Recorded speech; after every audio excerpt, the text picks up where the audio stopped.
कराची में गर्मी का जोर टूट गया। समुद्री हवाओं और नमी में इजाफा हो गया, जबकि कराची के मुख्तलिफ इलाकों में हल्की बूंदाबांदी। जानने से पहले आप हमारे चैनल को सब्सक्राइब कीजिए, नोटिफिकेशन के बेल को क्लिक कीजिए।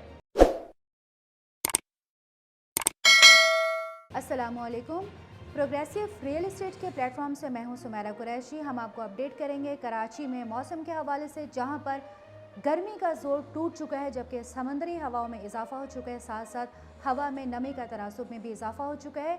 गुज़िश्ता 2 रोज़ कबल मुतादिद इलाकों में, कराची के मुख्तलिफ इलाकों में और मुतादिद इलाकों में हल्की बूंदाबांदी की इतलात भी मौसूल हुई हैं, जबकि पड़ोसी मुल्क के शहर मुंबई में भी शदीद बारिश की इतलात मौसूल हुई हैं। आपको बताते चले कि मुल्क के बालाई इलाकों में मुख्तलिफ मकामात पर बारिश की इतलात मौसूल हुई हैं। इसके साथ साथ कराची में भी हवा में नमी के तनासुब में इजाफा हो चुका है।